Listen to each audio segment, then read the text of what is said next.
এই আলোচনা চক্রে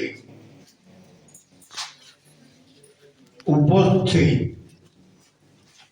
মঞ্চে উপবিষ্ট বিশিষ্ট ব্যক্তিবর্গ, আমার সম্মুখে উপস্থিত বিশিষ্ট ব্যক্তিবর্গ, এই কলেজের অধ্যক্ষ, অধ্যাপক বৃন্দ, পরিচালক বৃন্দ, শিক্ষার্থী বৃন্দ, অন্যান্য অভ্যাগত বৃন্দ, আজকে একটা বিশেষ বিষয় আলোচনার জন্য আমি এখানে উপস্থিত। বয়সের ভারে নুব্জ, আমি ভালো চোখে দেখি না, কানে শুনি না, শরীর অচল। শুধুমাত্র এই বয়সেও আমার কলম সচল। তা সত্ত্বেও আজকে আমি এখানে উপস্থিত হয়েছি। এই যে হরিরামপুর, আমি 50 বছর আগে এই ব্লকের 50 বলবো কেন, 65 বছর আগে এই ব্লকের বিভিন্ন গ্রাম ঘুরে ঘুরে দেখেছি, পায়ে হেঁটে। দেখে আমার মনে হয়েছে এই ব্লক, হরিরামপুর ব্লক, একটা বড় রকমের খনি, সোনার খনি নয়, রূপার খনি নয়, কয়লার খনি নয়, আমাদের ইতিহাসের পুরনো ঘটনার খনি, প্রত্নতত্ত্ব, পুরাতত্ত্বের বিচার বিশাল খনি। এ খনি সোনার চেয়ে মূল্যবান। হরিরামপুর ব্লকবাসী বলবো, এই খনির উত্তরাধিকারিত্ব ধারণ করে চলেছে, কিন্তু এই খনির বিষয় সকলে তেমন পরিজ্ঞাত নয়। কিছু কিছু কথা ইতিপূর্বে আমি লিখেছি, ইদানিং কালে একটু বেশি করে লিখেছি। একটি বিষয় অনুসন্ধান করতে গিয়ে, চর্চা করতে গিয়ে, ইতিহাসের গভীরে প্রবেশ করতে গিয়ে আমি চমকে উঠেছি। এই যে হরিরামপুর স্থান, এর পাশ দিয়ে কুলু কুলু রবে বয়ে চলেছে চিরামতি নদী। হরিরামপুর এই স্থান শুধু নয়, কালিয়াগঞ্জ শহরের উপর দিয়েও এই নদীটি গিয়েছে।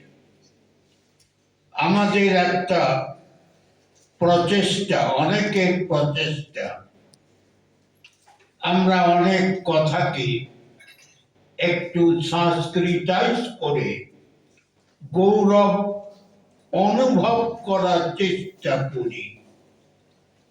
চিরামতি নদীকে অনেকে শ্রীমতী নদী বলে অভিহিত করেন। এটা ঠিক নয়। আমি বহু পুরনো রেকর্ডে দেখেছি নামটা চিরামতি। এই নদীর উৎস খুঁজতে গিয়ে দেখেছি কিছু কিছু ঘটনা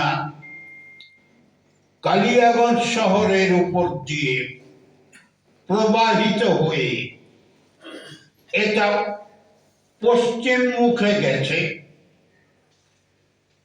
হেমতাবাদ ব্লকের একটা বিল থেকে এটার উদ্ভব হয়েছে। এটা বর্তমানের কথা। আমার ইতিহাস চর্চা বলছে এটাই শেষ কথা নয়।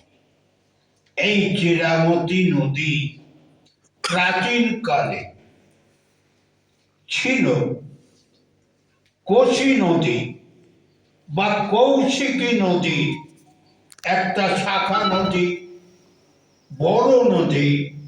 সারা বছর এতে স্রোত থাকত, সেই কারণেই সম্ভবত নাম চিরমতি বা চিরামতি। কৌশিকী নদীর প্রসঙ্গ তোলায় অনেকে বিস্মিত হতে পারেন। আজকে কৌশিকী নদী অথবা কোশি নদী, এই নদীকে আমরা দেখি হিমালয় পর্বত থেকে নির্গত হয়ে নেপালের ভিতর দিয়ে বিহারের পূর্ণিয়া জেলায় অবতরণ করেছে। তারপর সোজা দক্ষিণে গিয়ে গঙ্গা নদীতে তার জলরাশি নিষ্কাশিত করছে। প্রাচীন কালে এই নদী প্রবাহিত হত ভিন্ন খাতে, নেপাল থেকে বহির্গত হয়ে পূর্ণিয়া জেলায় অবতরণ করে এই নদী প্রবাহিত হতো পূর্বমুখে। আজকে আমরা যাকে বলি উত্তরবঙ্গ, এই উত্তরবঙ্গকে আড়াআড়িভাবে দ্বিধা বিভক্ত করে এই নদী পূর্বমুখে প্রবাহিত হয়ে চলত। এই নদীর উত্তরাংশে ছিল কামরূপ রাজ্য, দক্ষিণাংশ পুঞ্জ রাজ্য, সেটাই বরেন্দ্র, এবং আমরা সেই বরেন্দ্রের অধিবাসী। এই যে বড় নদী,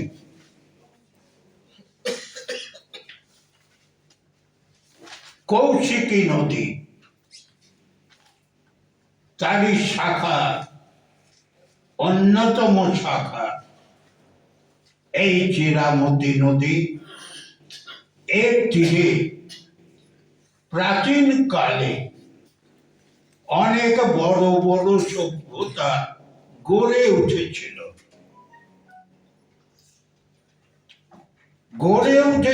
যেগুলো তার কিছু কিছু হদিশ আমরা করতে পেরেছি। আমরা ভারতবর্ষের ইতিহাস কম বেশি সকলে জানি। সকলেই যে ইতিহাস সম্পর্কে জানি তা নয়, কম বেশি জানি। অন্তত স্কুলে পাঠ্য বিষয় থাকায় কিছু কিছু কথা জানি। আমাদের ভারতবর্ষের ইতিহাসে গুপ্ত যুগকে বলা হয় সুবর্ণ যুগ। এই যুগে বড় বড় পণ্ডিত ব্যক্তির আবির্ভাব ঘটেছিল। অনেক দার্শনিক, কবি, সাহিত্যিক এবং বৈজ্ঞানিকের আবির্ভাব ঘটেছিল। এই কারণে সুবর্ণ যুগকে, গুপ্ত যুগকে বলা হয় সুবর্ণ যুগ। এই যে গুপ্ত সাম্রাজ্য প্রতিষ্ঠা করেছিল যে গুপ্ত রাজবংশ, এই গুপ্ত রাজবংশের উদ্ভব ক্ষেত্র কোথায়? ঐতিহাসিকরা বিভিন্ন জন বিভিন্ন মত দিয়েছেন, বিভিন্ন মত বিচার বিশ্লেষণ করে আমরা এখন সিদ্ধান্ত করেছি এই গুপ্ত রাজবংশের উদ্ভব ক্ষেত্র এই দক্ষিণ দিনাজপুর জেলা, এই হরিরামপুর ব্লক। এই ব্লকের কতকগুলো গ্রামে প্রাচীন ধ্বংসাবশেষ দেখে এইরকম সিদ্ধান্ত আমি করেছি এবং এটা নিয়ে অনেক ক্ষেত্রে লিখেওছি। আমাদের কাছাকাছি পড়ে রয়েছে অনেক প্রাচীন নিদর্শন, প্রাচীন গ্রাম। একটা গ্রামের নাম বলি, এখান থেকে বেশি দূর নয়, গ্রামটার নাম চৈতি মহেশপুর। অনেকের দেখা এত অঞ্চলে। এই যে চৈতি মহেশপুর, এই গ্রাম নিয়ে আমি গভীরভাবে বিবেচনা করে হতবাক হয়ে গেছি। প্রাচীন কালে এত অঞ্চলে একটা বৌদ্ধ ক্ষেত্র ছিল, মৃগ স্থাপন স্তূপ। মৃগ স্থাপন স্তূপ এটা কোথায় অনুসন্ধান করতে করতে গিয়ে আমি দেখেছি এই যে চৈতি মহেশপুর গ্রাম, এই গ্রামটি সেই মৃগ স্থাপন স্তূপের নিদর্শন বহন করছে। এগুলো কথা বলতে গেলে অনেক পুরনো কথা এসে যাবে। আমি মূল আলোচ্য বিষয়ে আছি। মূল আলোচ্য বিষয় অতীশ দীপঙ্কর শ্রীজ্ঞানের জন্মস্থান নির্ধারণ। অতীশ দীপঙ্কর শ্রীজ্ঞান ভারতবর্ষের আকাশে একটা নক্ষত্র, একটা দুটি, কিন্তু আমরা এই দুটিকে চিনলাম না। এই নক্ষত্রের পরিচয় আমরা তেমন জানি না। আমরা এই নক্ষত্রকে তেমন আমাদের হৃদয়ে স্থান দেই নাই, কিন্তু তিব্বতবাসী তাকে তাদের হৃদয় মন্দিরে স্বর্ণ সিংহাসনে স্থাপিত করে পুজো করে। অথচ এই অতীশ দীপঙ্কর শ্রীজ্ঞান একজন বাঙালি এবং আমাদের এই মাটিতে তিনি জন্মগ্রহণ করেছেন। অথচ এই মাটি তার কোনো নিদর্শন রাখেনি, এই দেশ তার কোনো নিদর্শন রাখেনি, এই দেশ তাকে কোনোদিন কোনো সম্মান জানায়নি। আজকে এই সব বিষয় ভাবলে বড় দুঃখ। আমরা অতীশ দীপঙ্কর সম্পর্কে যেটুকু জানি ইতিহাস বইতে লেখা আছে, অধিকাংশ ঐতিহাসিক যেটা লিখে গেছেন একেবারে ভুল কথা। লিখে গেছেন যে অতীশ দীপঙ্করের জন্ম ঢাকার কাছে বিক্রমপুরে। এ কথা ঐতিহাসিকরা লিখেছেন। তার ভিত্তি কি? তার ভিত্তি কিছু আছে। অতীশ দীপঙ্কর তিব্বতে গিয়ে বৌদ্ধ ধর্ম প্রচার করেছেন। বৌদ্ধ ধর্মের বাণী সেখানে দিয়েছেন। কয়েক বছর ছিলেন সেখানেই, তিনি দেহ রক্ষা করেন। এই যে অতীশ দীপঙ্কর তিব্বতে ছিলেন, তিব্বতে তার অনেক শিষ্য ছিলেন। শিষ্যদের মধ্যে দুজন শিষ্য, একজন ব্রণ দানাপা, আরেকজন সোলথেন জলবা। এই দুজন তিব্বতী শিষ্য, প্রধান শিষ্য। তারা তাদের গুরু অতীশ দীপঙ্করের স্তুতি রচনা করে গেছেন তিব্বতী ভাষায়। সেই স্তুতি তারই বাংলা অনুবাদ করে একজন ঐতিহাসিক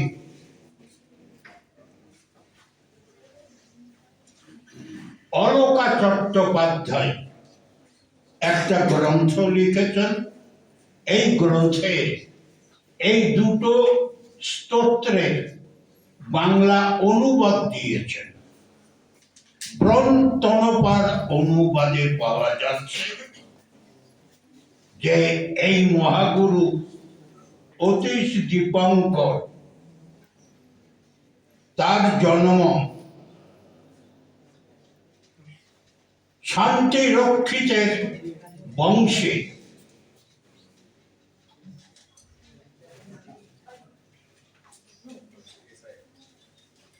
শাহর বংশে, শাহর রাজবংশে। আরেকজন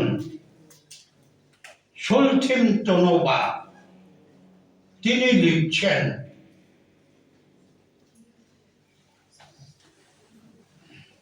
পূর্ব ভারতে একটা রাজ্য ছিল, সেখানে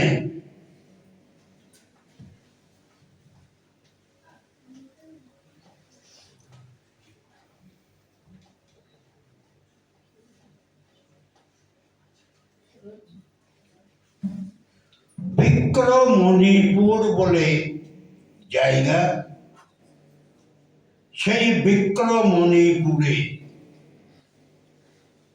গৌড়ের রাজবংশে অতীশ দীপঙ্করের জন্ম। এই যে বিক্রমণিপুর কথা আমাদের ঐতিহাসিকরা বিক্রমণিপুর সন্ধান করতে না পেরে ঢাকার নিকটবর্তী বিক্রমপুর নগরকে বিক্রমণিপুর মনে করে সেটাই অতীশ দীপঙ্করের জন্মস্থান ধরে নিলেন। আরো বলা হয়েছে, তিব্বতী ঐতিহাসিক সুম্পা মোকাম্পা তার গ্রন্থ পাকসাম জোনজাং নামে গ্রন্থ, তিব্বতী ভাষায় লিখিত গ্রন্থ, তার ইংরেজি অনুবাদ বেরিয়েছে। এতেও দেখা যাচ্ছে ওই বিক্রমণিপুরে শাহর রাজবংশে অতীশ দীপঙ্করের জন্ম। আমাদের ঐতিহাসিকরা চোখ কান বন্ধ করে ঢাকার নিকটবর্তী এই যে বন্দর, এই বন্দরকেই বিক্রমপুর বন্দরকেই অতীশ দীপঙ্করের জন্মস্থান পুরী দিয়ে ইতিহাসে লিখে ফেললেন। আমরা এই বিক্রমপুরের ইতিহাস গভীরভাবে তলিয়ে দেখতে চেষ্টা করি। আমরা দেখছি 900 খ্রিস্টাব্দে চন্দ্রবংশীয় রাজা ত্রৈলোক্য চন্দ্র ওই ঢাকার নিকটবর্তী এলাকা যুদ্ধের মাধ্যমে জয় করে ওই বিক্রমপুর নগরে তার রাজধানী স্থাপন করেন, জয়স্কন্ধাবার স্থাপন করেন। জয়স্কন্ধাবার হচ্ছে কোন রাজা কোন বৃহৎ যুদ্ধে জয়লাভ করলে এই জয়ের স্মরণে একটি নগর স্থাপন করেন, সেই নগরকে বলা হয় জয়স্কন্ধাবার। রাজা সেই নগরে তার রাজধানী স্থানান্তরিত করেন। ত্রৈলোক্য চন্দ্র তার পূর্বপুরুষরা ছোটখাটো রাজা ছিলেন, রাজ উপাধি পায়নি। ত্রৈলোক্য চন্দ্র প্রথম এই রাজ্য জয় করে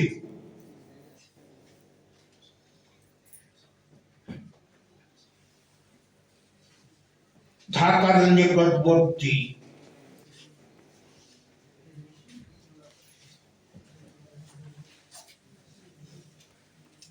জায়গাটার নাম বাড়ি বাড়ি ভুলে যায়, বিক্রমপুর। বিক্রমপুর। বিক্রমপুরকে জয়স্কন্ধাবার, বিক্রমপুরে জয়স্কন্ধাবার স্থাপন করে ওই 900 খ্রিস্টপূর্বাব্দের পূর্বে, 900 খ্রিস্টাব্দের পূর্বে বিক্রমপুর নামে কোন নগরের অস্তিত্ব ছিল না। অতএব সেখানে দীপঙ্কর শ্রীজ্ঞানের পূর্বপুরুষ শান্ত রক্ষিতের জন্ম হওয়ার কোনো প্রশ্ন নেই। শুধু তাই নয়, এই যে বন্দর, এই এলাকা কোনোদিনই পাল সাম্রাজ্য ভুক্ত ছিল না। অতএব এখানে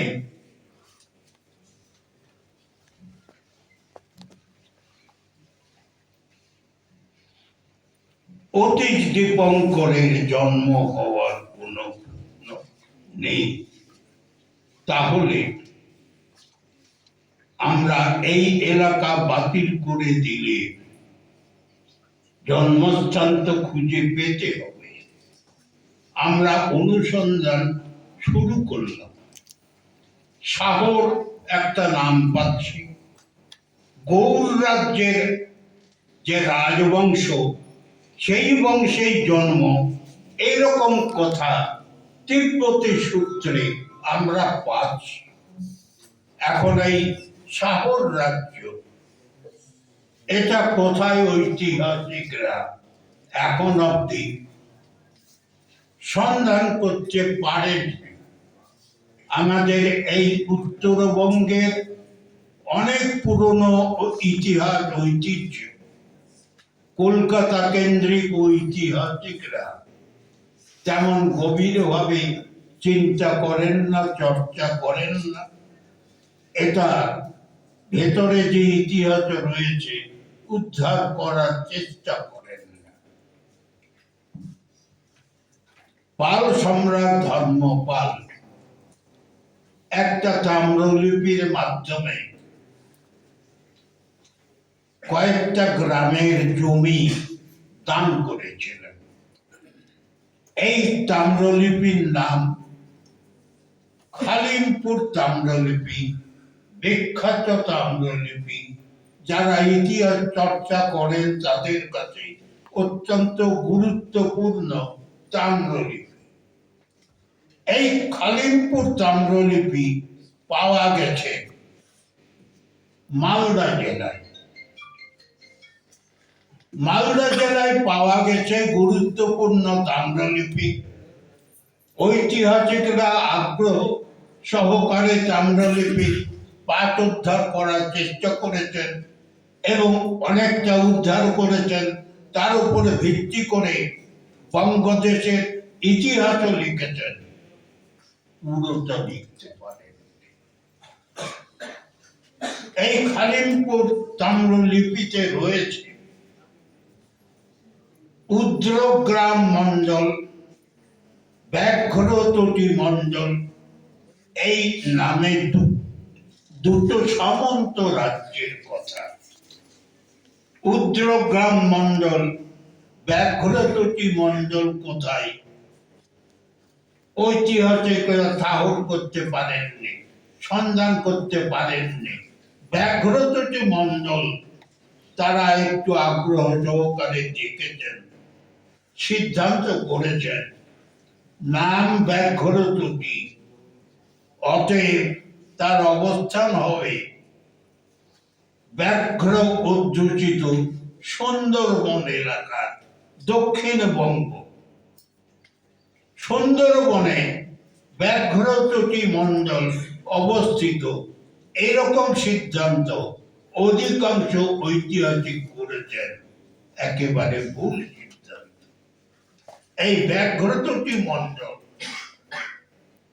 অবস্থিত আমাদের এই উত্তরবঙ্গে, আমাদের এই হরিরামপুর ব্লক, পার্শ্ববর্তী বংশীহারি ব্লক, দক্ষিণে সংলগ্ন মালদা জেলার গাজল থানা, ওল্ড মালদা থানা, এই চারটা থানা নিয়ে ব্যাঘ্রতটি মণ্ডল নামে সামন্ত রাজ্য ছিল। এটা আমি প্রমাণ করেছি। এই ব্যাঘ্রতটি মণ্ডলের উল্লেখ রয়েছে খালিমপুর তাম্রলিপিতে, তেমনি তাতে উল্লেখ রয়েছে উদ্রগ্রাম মণ্ডলের কথা।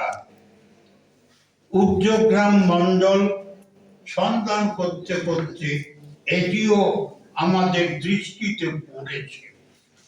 আমাদের পার্শ্ববর্তী থানা কালিয়াগঞ্জ থানার পূর্ব মাথায় টাঙ্গন নদীর কাছে উদগ্রাম বলে একটা জায়গা এখনো রয়ে গেছে। আমি বার করে গিয়েছি, পাল যুগের অসংখ্য নিদর্শন সেখানে পড়ে রয়েছে। একেবারে নিদর্শনগুলো দেখে আমার স্পষ্ট সিদ্ধান্ত, এই উদগ্রামে উদ্রগ্রাম মণ্ডলে মানে সামন্ত রাজ্যের রাজধানী ছিল। এই উদ্রগ্রাম মণ্ডল পেলাম, ব্যাঘ্রতটি মণ্ডল পেলাম। উদ্রগ্রাম মণ্ডলের কথা তিব্বতী সূত্রে আরো কিছু পাচ্ছি। তিব্বতী সূত্রে পাচ্ছি উদ্রগ্রাম মণ্ডল বা সামন্ত রাজ্য, এই রাজ্যের রাজা ছিলেন ইন্দ্রভূতি। তারই পুত্র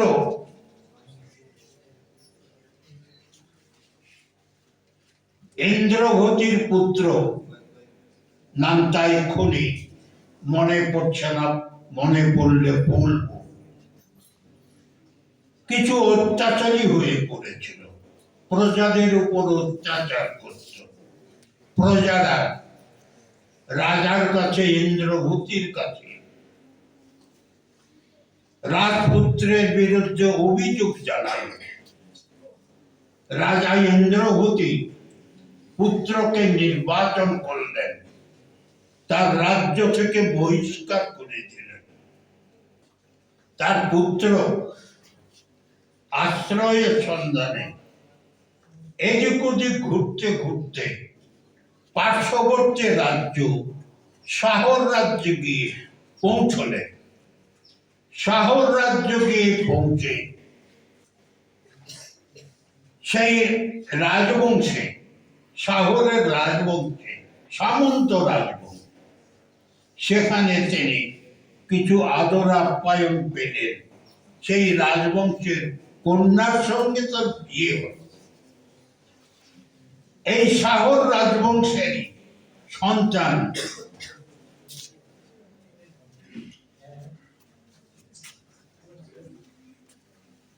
এই মাঝে মাঝে আমার বিচরণ ঘটে। শান্তশ্রী রক্ষিত, শান্তরক্ষিত শান্তরক্ষিত, শান্তরক্ষিতের ভগ্নির সঙ্গে এই ইন্দ্রভোটের পুত্রের বিয়ে হল। তাহলে শাহর বলে আরেকটা সামন্ত রাজ্য আমরা পাচ্ছি পাশাপাশি। কোথায় খুঁজতে গিয়ে আমরা পাচ্ছি এই সুরহর গ্রাম। এই সুরহর গ্রাম, তিব্বতীরা এই গ্রামকে উচ্চারণ করত শাহর। আবার তিব্বতী ভাষায় ভারতীয় দন্তেশ এই উচ্চারণ অনেকটা জেজের মতো। ফলে শাহর কারো কারো উচ্চারণে হয়ে যেত জাহর। এই শাহর বা জাহর নামে যে সামন্ত রাজ্য, তারই কেন্দ্রভূমি এই সুরহর গ্রাম আমাদের এই হরিরামপুর ব্লকের অন্তর্গত। আগে গ্রামটা ছিল ইটাহার ব্লক ভুক্ত।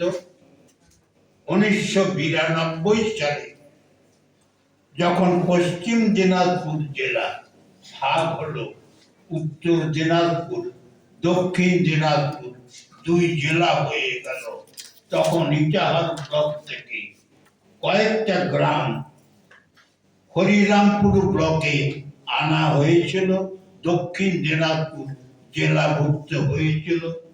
তখনই এই সুরহর গ্রাম ইটাহার ব্লক থেকে হরিরামপুর ব্লকে এসেছিল।